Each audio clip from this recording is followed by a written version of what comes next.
ये क्लास आपकी मानसिक योग्यता 8th क्लास छात्रवृत्ति परीक्षा की होने वाली है। आज हम इसमें चैप्टर नंबर 2 करेंगे। इससे पहले हम चैप्टर नंबर 1 वर्णमाला परीक्षण कर चुके हैं। इस चैप्टर का नाम है विजातीय परीक्षण। विजातीय परीक्षण का मतलब है ऐसा कोई 4 ऑप्शन आपको दिए जाएंगे, उन चारों में से आपको एक अलग फाइंड करके उसे निकालना है। उसे ही बोलते हैं विजातीय, जो एक जाति का ना हो, जो एक रूल का फॉलो ना करे।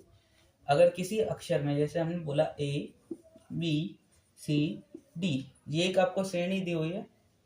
अब इस अक्षर में देखो, इधर +1, इधर भी +1, इधर भी +1, तो ये है जातीय। कैसा है? जातीय। इसके सभी अक्षर जातीय अक्षर हैं। एग्जाम्पल नंबर 1 हो गया। एग्जाम्पल नंबर 2 मैंने इधर लिख दिया A C E H। इधर देखिए, यहाँ A से C पे जाएंगे, इसका नंबर लिखो 1 3 5 8। 1 से C तक जाने के लिए +2 करने पड़ेंगे, C से E तक जाने के लिए +2 करने पड़ेंगे, E से H तक जाने के लिए +3 करने पड़ेंगे, +3 करने पड़ेंगे। इसका मतलब ये वाला जो अक्षर है वो विजातीय है। यहाँ से यहाँ तक +2, C से E +2, E से H ने अपना नंबर बदल लिया, इसलिए हमें यहाँ +3 करना पड़ा। यहाँ H की जगह क्या होना चाहिए था? जहाँ +2 हो F, क्या होना चाहिए था? F। इन्हीं को कहते हैं विजातीय अक्षर। अब विजातीय अक्षर मैथ में मैथमेटिकली भी अलग अलग हो सकते हैं, अल्फाबेटिकली अलग अलग हो सकते हैं। अब मैथ में किस प्रकार अलग होंगे, जैसे जैसे हम क्वेश्चन करेंगे उस हिसाब से आपको रूल बताते हुए चलेंगे। लेकिन कुछ रूल यहाँ पे भी देख लीजिए। इधर आते हैं मैथमेटिकल में सम संख्या,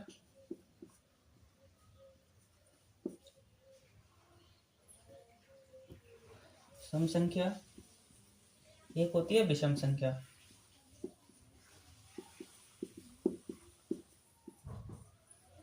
अब सम संख्या कौन कौन सी होती हैं? 2 4 6 8 10 12 14 16 18, इसी प्रकार।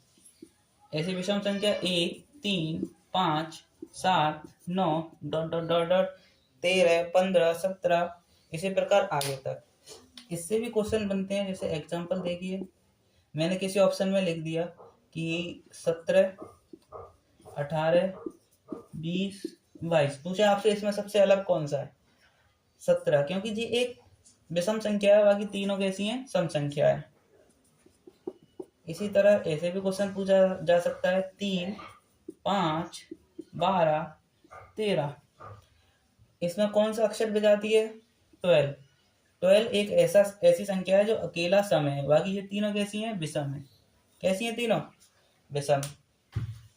सम संख्या और विषम संख्या से भी आ जाता है। इसके बाद आता है अभाज्य, अभाज्य संख्या, और दूसरी भाज्य संख्या, भाज्य संख्या। अब भाज्य और अभाज्य संख्या कौन सी होती है?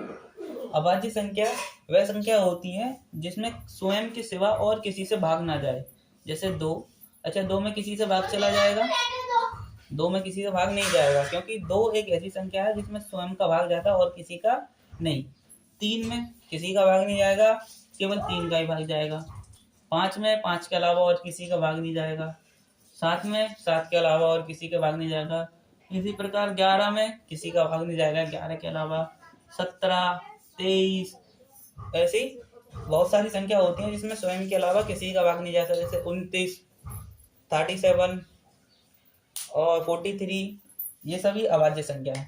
भाज्य संख्या कौन सी संख्या होती है? जिसमें स्वयं का भी भाग जाए और किसी अन्य संख्या का भी।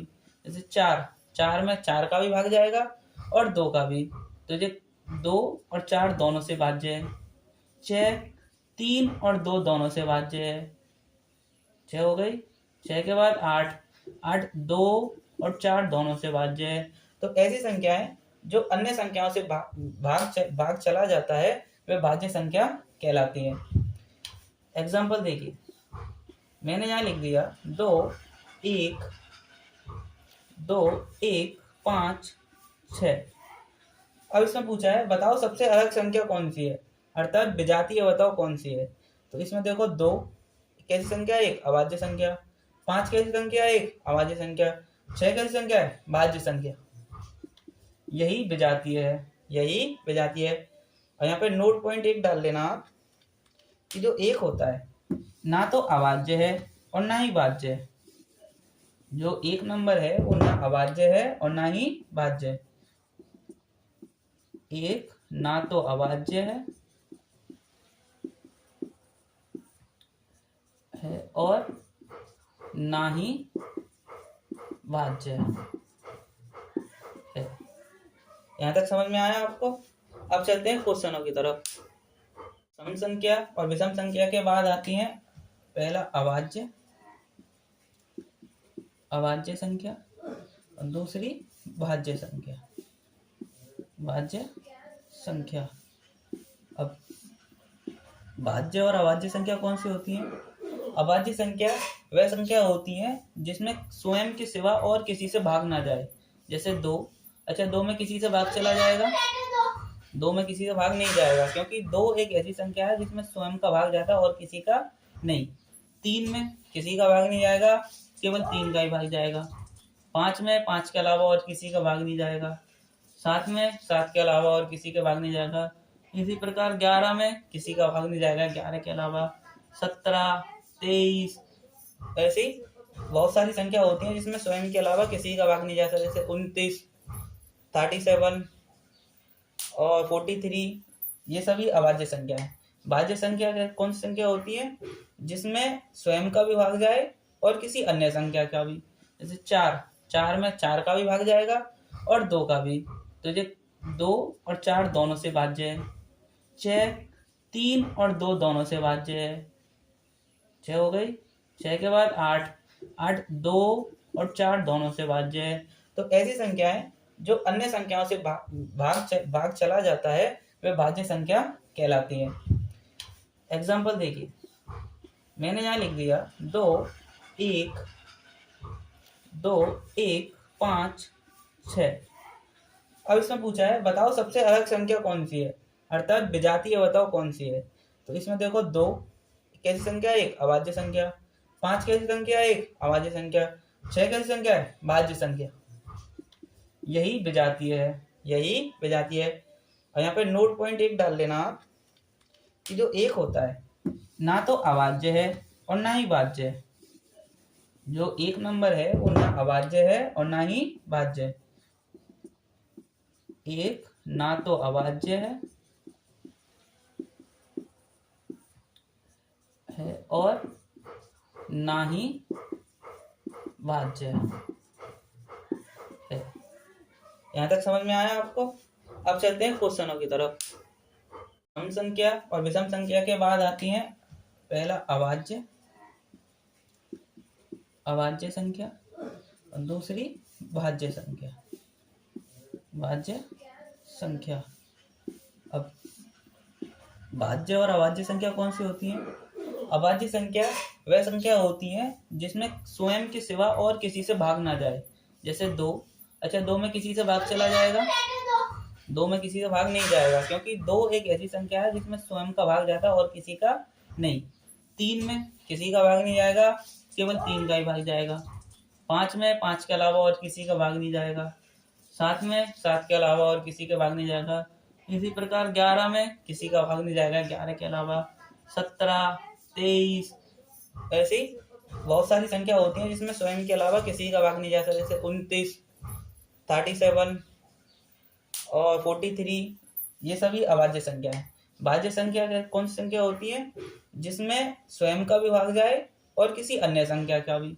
जैसे 4 में 4 का भी भाग जाएगा और 2 का भी, तो ये 2 और 4 दोनों से भाज्य है। 6 3 और 2 दोनों से भाज्य है। 6 हो गई। 6 के बाद 8 2 और 4 दोनों से भाज्य है। तो ऐसी संख्याएं जो अन्य संख्याओं से भाग चला जाता है वे भाज्य संख्या कहलाती है। एग्जाम्पल देखिए, मैंने यहाँ लिख दिया 2 1 2 1 5 6। अब इसमें पूछा है बताओ सबसे अलग संख्या कौन सी है, अर्थात विजातीय बताओ कौन सी है। तो इसमें देखो 2 कैसी संख्या है, एक अभाज्य संख्या। 5 कैसी संख्या है, एक अभाज्य संख्या। 6 कैसी संख्या है, भाज्य संख्या। यही विजातीय है, यही विजातीय है। और यहाँ पे नोट पॉइंट एक डाल लेना आप कि जो एक होता है ना तो अभाज्य है और ना ही भाज्य है। जो एक नंबर है वो ना अभाज्य है और ना ही भाज्य है। एक ना तो अभाज्य है और ना ही भाज्य है। यहाँ तक समझ में आया आपको? अब चलते हैं क्वेश्चनों की तरफ। विजातीय परीक्षक का क्वेश्चन नंबर 1। इन क्वेश्चनों को करने के लिए और जल्दी करने के लिए आपको कॉपी पे सबसे पहले इनको उतारना नहीं है। जिस प्रकार पेपर में मिले इसी प्रकार मिलेंगे। उन्हीं के ऊपर सबसे पहले इनका अल्फाबेटिक नंबर लिखना है। जैसे टी का 20, बी का 22, 21, 23। बिल्कुल भी उतारना नहीं है। अगर उतार के करोगे जितना समय आपने उतारने में लगाया उतनी देर में क्वेश्चन हो जाना चाहिए। 17, टी का 20। और जिनको ये नंबर याद नहीं है वो ट्रिक वाली वीडियो से सबसे पहले जाके नंबर याद करें, फिर इन वीडियो को कंटिन्यू करें। ई का 5, 7, 6, 8, 13, 15, 14, 16। अब इनमें रिलेशन देखिए। अगर मैं टी से 22 पर जाऊं तो क्या करना पड़ेगा, +2। 22 से 21 पर जाने के लिए +1। 21 से 23 पर जाने के लिए +2। तो इसमें जो क्रम चल रहा है वो है +2, +1, +2। ठीक है। अब इसमें चेक करें। 5 में से 7 पे जाने के लिए +2। 7 से 6 पे जाने के लिए ओहो 22 से 21 पर जाना है। जब भी बड़े से छोटे पर जाते हैं तो -1 करते हैं, -1। अब 7 से 6 पे जाना हमें, 7 से 6 पे क्या करेंगे, -1 बड़े से छोटे पर। जब छोटे से बड़े पर जाते हैं तो +1। यहाँ पे कितना 6 से 8 पे गए +2। अब इसमें चेक करिए पी कितना पे, 16 पे, आर 18 पे। जब भी 16 से 18 जाएंगे छोटे से बड़े पे +2। 18 से 17 प्लस से बड़े से छोटा -1। 17 से 20 छोटे से बड़े +3।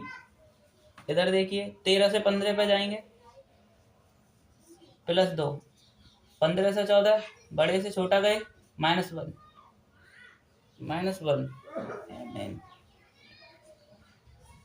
इधर 16 से 14 से 16 पे जाएंगे +2। इस क्वेश्चन में ऑप्शन बी विजातीय है। इधर देखिए +2 -1 +2 ये क्रम चल रहा है, +2 -1 +2 ये क्रम चल रहा है। लेकिन इधर देखिए +2 -1 +3 ये +3। इसने क्रम बिगाड़ दिया, और जब क्रम बिगड़ गया तो यही ऑप्शन कैसा है, विजातीय है। अगला क्वेश्चन नंबर 2।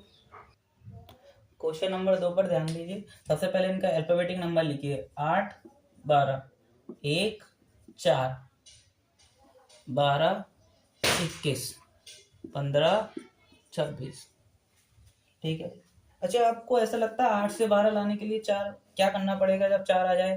तो जब मैंने लास्ट वाले नंबर में से पहला वाला नंबर घटा दिया, कितना आएगा 4। मिडल में कितना है 4, ये यहाँ नियम लागू हो गया। लास्ट वाला कितना है 4, पहला वाला कितना है माइनस बराबर 3। क्या बीच में 3 है? नहीं है, यहाँ नियम लागू नहीं हुआ। अगले में देखते हैं 15, 26। 26 पीछे वाले में से पहले वाला। 15 में से 26 घटाएंगे 6 - 5 1, 2 - 1 1, 11 ये लागू हो गया। लास्ट वाला में से फर्स्ट वाला 11 - 2 9, 1 बचा -1 लेने पर, तो 1 - 1 0, तो क्या आया 9 मिडल में जो है। अब ऑप्शन सी विजातीय है क्योंकि यहाँ बीच में 4 है, जबकि आया कितना है हमारा 3। क्वेश्चन नंबर 3 पर चलते हैं। क्वेश्चन नंबर 3 इसमें देखिए आपको याद है मैंने अपोजिट नंबर आपसे कहा था याद करने के लिए, किसी ने याद करे? जिसने याद किए हों वो इसको सम को देखते ही कर देगा। जैसे आई का अपोजिट आर है, एस का अपोजिट एच है, वी का अपोजिट ई है, एफ का अपोजिट यू है, लेकिन जे का अपोजिट पी नहीं है। अगर नंबर याद नहीं है तो एक फॉर्मूला देखिए, 27 माइनस एन। यहाँ एन क्या है? किसी भी अल्फाबेट का नंबर। अगर हमें किसी का अपोजिट निकालना है, जिस भी नंबर का अपोजिट निकालना है, वहाँ एन की जगह उसको रखेंगे और जो माइनस करने पे आंसर आएगा वो उसका अपोजिट होगा। जैसे हम सपोज करें कि हमें एस का अपोजिट एच पता नहीं है, तो एस का अपोजिट एच निकालने के लिए 19 नंबर पर या 8 नंबर पर। एन क्या है? Number of alphabet.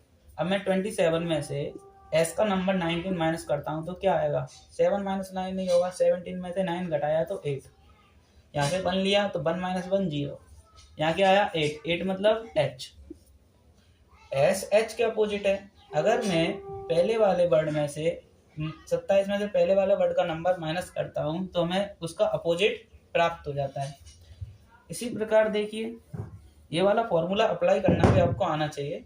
अगर मैं 6 और 21, 6 और 21, 27 में से अगर मैं एफ का नंबर यानी 6 माइनस करता हूँ तो हमें 21 मिलता है। कितना मिलेगा? 21। 21 मतलब यू, 21 मतलब यू। अब इसका मतलब क्या हुआ?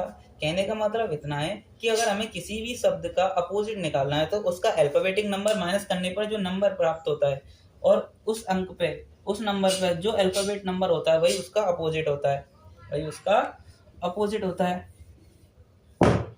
अब इस पे भी चेक कर लेते हैं एक बार, जे और पी अपोजिट है या नहीं है। जे आता है 10 नंबर पे, पी 16 नंबर पे।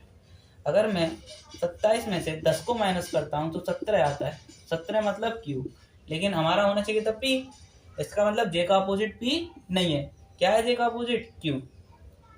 अब इस फॉर्मूले को बार बार तो 4 ऑप्शन में अप्लाई नहीं करेंगे, इससे आपका समय जाएगा, और समय जाएगा तो आपकी स्कॉलरशिप का जो पेपर है वो खराब हो सकता है। तो समय से बचने के लिए अपोजिट नंबर याद कर ले। क्वेश्चन नंबर 4 और 5, ये एक विशेष टाइप है जिसके बारे में आपको पता होना चाहिए। सबसे पहला mirror image. Mirror image, mirror image का क्या मतलब है? मिरर इमेज मतलब जैसे हमने कोई शब्द रखा और उसका दर्पण में प्रतिबिंब कैसा दिखाई देता है उसे बोलते हैं मिरर इमेज। दूसरा होता है वाटर इमेज। वाटर में भी इमेज बनती है, परछाई, उसी को बोलते हैं वाटर इमेज। मिरर इमेज का मतलब है किसी भी अल्फाबेट के आगे, जैसे मैंने लिखा सी लिख दिया, सी के आगे रखा मैंने एक मिरर, दर्पण। दर्पण में कैसा दिखाई देगा? सी उल्टा, उल्टा दिखाई देगा। अगर मैंने इसके अलावा सी के अलावा और कोई रखा, जैसे मैंने रखा आई, तो आई कैसा दिखाएगा? आई की तरह ही, आई की तरह ही। इसका इसमें कोई भी अंतर दिखेगा नहीं, लेकिन सी उल्टा हो जाएगा। ये जो क्वेश्चन नंबर 4 है वो इसी पे आधारित है। अगर हम इसके आगे ए के आगे दर्पण रखते हैं, ए के आगे दर्पण रखते हैं, ई के आगे दर्पण रखते हैं, और जी के आगे दर्पण रखते हैं, और एफ के आगे, तो आप देखिए इस क्वेश्चन में कि अगर मैं ए के आगे दर्पण रखता हूँ तो ए की तरह ही दर्पण में अपना प्रतिबिंब बनाएगा, जबकि एफ जी और ई, एफ जी और ई ये सभी उल्टे हो जाएंगे। जैसे एफ का मुंह इधर खुला है तो प्रतिबिंब हमें दर्पण में उल्टा दिखाई देगा। ये होता है दर्पण में। सो इसमें विजातीय कौन है? ए। बाकी जो सी डी और वी हैं वो सभी दर्पण में उल्टे दिखाई देते हैं, ए अकेला सीधा दिखाई देता है। अब आते हैं वाटर इमेज। वाटर इमेज का मतलब है नीचे दर्पण रखना। कहाँ? नीचे।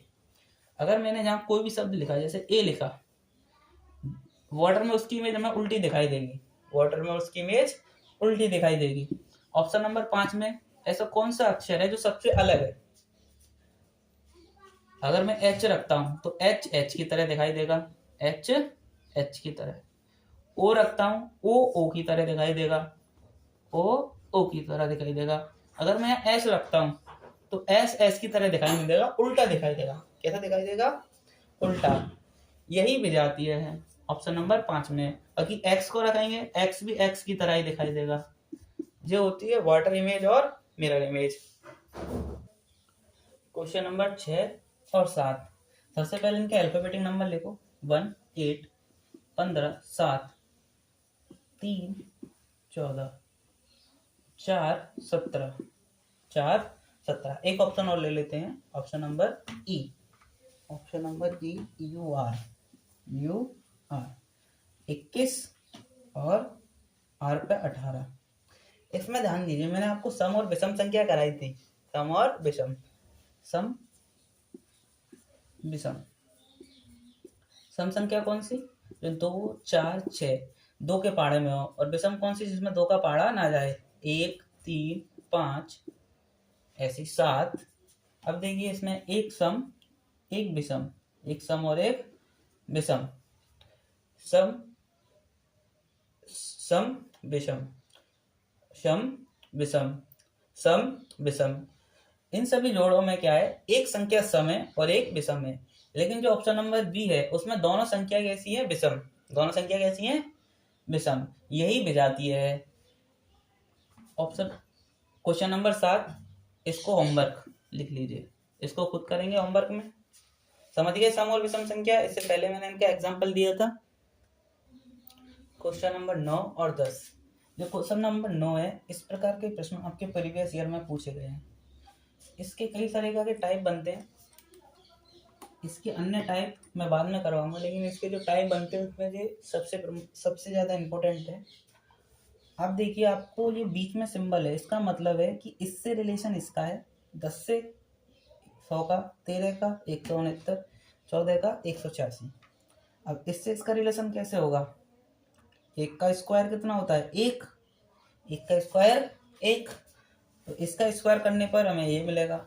10 का स्क्वायर 100, तो 10 का स्क्वायर करेंगे तो 100। 13 का स्क्वायर करेंगे तो 169। इससे ये। अब 14 का स्क्वायर करेंगे तो बताओ, 14 का स्क्वायर करेंगे तो आएगा 196, 196। लेकिन यहाँ कितना दे रखा है? 186। इसका मतलब यही विजातीय है। और इस प्रकार के क्वेश्चनों को आप कैसे पहचानोगे? अब स्क्वायर दे रखा है, इसकी जगह क्यूब भी हो सकता है कि 1 का क्यूब 1, 10 का क्यूब 1000, है ना। 2 का क्यूब 8, 8 का क्यूब 512। इस प्रकार क्यूब भी हो सकते हैं। तो आपको क्या करना है होमवर्क में? 1 से 20 तक स्क्वायर याद करने हैं। 1 से 20 तक स्क्वायर, और 1 से 10 तक क्यूब। 1 से 10 तक क्यूब। अगर आप इनको याद कर लोगे तो आपकी ये मैथ में भी बहुत काम आएंगे। जो आपके पहला और दूसरा चैप्टर है, घन और घनमूल, वर्ग और वर्गमूल। लाइट गई बच्चों, लाइट चली चुकी है, लेकिन इतनी रोशनी में भी हमें साफ दिखाई दे रहा है। तो मैं कह रहा था 1 से 10 तक आपको क्यूब याद करने हैं। इस प्रकार के क्वेश्चन 1 का क्यूब 1, 10 का क्यूब 1000, ऐसे भी प्रश्न बन सकते हैं। या फिर 1 में 1 जोड़ के उसका स्क्वायर यानी 4, 3 में 1 जोड़ के उसका स्क्वायर यानी 4 का स्क्वायर 16। इस प्रकार से इसमें थोड़ा बहुत अंतर हो जाता है, +1 -1 मल्टीप्लाई करके भी क्वेश्चन बन जाते हैं। अब करेंगे क्वेश्चन नंबर 10। क्वेश्चन नंबर 10, इसमें देखिए क्या हुआ है। 6 से 27 बनाना है। कैसे बनाएंगे? 6 3 36 होता है। 36 में से 6 जाएंगे तो 30 बचेगा। तो ऐसे नहीं बनेगा। 6 3 36 -6, ये वाला क्रम नहीं चल रहा इधर। और कैसे बन सकता है? हाँ, अगर हम 6 का गुणा इससे 1 कम यानी इससे पीछे वाली संख्या 5 से गुणा करें, 6 पंजे 30, 30 - 3, 30 - 3 कितना होता है? 27। 6 में उसके पीछे वाली एक संख्या यानी 5 कम गुणा करके उसमें से 3 माइनस करके 27। अगर यही रूल इसमें भी लागू होता है, यही रूल इसमें भी लागू होता है, यानी हमने जो सोचा है वो एकदम सही है। 7 में गुणा करिए उससे एक पीछे वाले, एक पीछे मतलब 6, 7 6 7 पंजे 35, 7 6 42। 42 में से 3 माइनस करने पे कितना आएगा? 39। क्या आ रहा है? 39। यानी ये हमने जो लिखा है वो एकदम सही है। अब 10 में उससे पीछे वाली संख्या का गुणा करेंगे। 10 का पीछे वाला संख्या क्या है? 9। 10 नाम 90 -3। जब 90 में से 3 घटाएंगे कितना बचेगा? 87। कितना बचेगा? 87। लेकिन यहाँ क्या बच रहा है? 89। इसका मतलब यही जो ऑप्शन नंबर सी है ये विजातीय है। ऑप्शन नंबर डी को भी वेरीफाई कर लेते हैं। 11 में करेंगे इससे 1 कम यानी 10 का गुणा, 11 दाम के 110, उसमें से माइनस करेंगे 3, कितना आएगा 107। यहाँ कितना है 107, यानी ये भी ऑप्शन सही है। तो ऑप्शन नंबर सी विजातीय है। क्वेश्चन नंबर 13, इस वाले को देखिए। इस वाले का मैंने आपको एग्जांपल दिया था कि एक दिया था भाज्य और एक दिया था अभाज्य। तो देखिए 3 अभाज्य या भाज्य, अभाज्य, 7 अभाज्य, 5 अभाज्य। एक ऐसी संख्या है जो ना तो अभाज्य है और ना ही भाज्य है, तो जो विजातीय है वो 1 है। हिंदी में भी आपको जातीय विजातीय प्रश्न मिल जाएंगे। ये सरल भी होते हैं और जिन बच्चों ने ये चैप्टर नहीं पढ़ा उनके लिए कठिन भी होते हैं। इसमें क्या करना होता है, आपको 4 ऑप्शन दिए होते हैं और कोई एक अलग होता है, उसको पहचानना होता है। जैसे बैट, ग्लव्स, पिच और स्टिक। ये बैट बॉल में इस्तेमाल होता है क्रिकेट में, ग्लव्स क्रिकेट में, पिच भी किस में होती है क्रिकेट में, लेकिन स्टिक विजातीय है। स्टिक क्रिकेट में यूज नहीं होती स्टिक, लेकिन क्रिकेट में क्या यूज होता है स्टिक की जगह स्टंप। क्या क्या इस्तेमाल होते हैं, स्टंप। तो ये विजातीय है, option number A. Question number 15 और 16, ये आज के हमारे आखिरी प्रश्न हैं, उनको ध्यान दें बच्चों। इसमें विजातीय पहचानना है, बिहार, उत्तर प्रदेश, मध्य प्रदेश और दिल्ली। बताओ सबसे अलग इसमें क्या है। अब कोई बच्चा कहेगा ये भारत की राजधानी है, तो इसमें राजधानी कॉन्सेप्ट लग ही नहीं सकता। इसलिए नहीं लग सकता क्योंकि ये अगर अलग अलग देश होते, जैसे यहाँ पे जापान है, अमेरिका है, चीन है और दिल्ली है, तो ऐसा कहते से कि ये सभी देश हैं और ये एक देश की राजधानी है, तो ये राजधानी वाला कॉन्सेप्ट इसमें लगेगा नहीं। इसमें जो कॉन्सेप्ट है वो है स्टेट यानी राज्य। आप देखिए बिहार एक राज्य है, उत्तर प्रदेश भी एक राज्य है, मध्य प्रदेश एक राज्य है, जबकि दिल्ली, आपने कभी यूटी का नाम सुना है, यूनियन टेरिटरी। यूनियन टेरिटरी को हिंदी में कहते हैं केंद्र शासित प्रदेश। यहाँ केंद्र की सरकार होती है। यह दिल्ली केवल एक केंद्र शासित प्रदेश है, बाकी सब स्टेट है। यहाँ सब में राज्य सरकार होती है, यहाँ केंद्र की सरकार होती है। केंद्र की सरकार राज्य की सरकारों पर नियंत्रण करती है, उनके लिए कानून बनाती है, उनके लिए नियम बनाती है। क्वेश्चन नंबर 16, 16 का एक ऑप्शन रह गया है, इसको लिख लेते हैं। टीम खिलाड़ी, ऑप्शन नंबर सी हो गया, चलो डी ले लेते हैं इधर। टीम खिलाड़ी,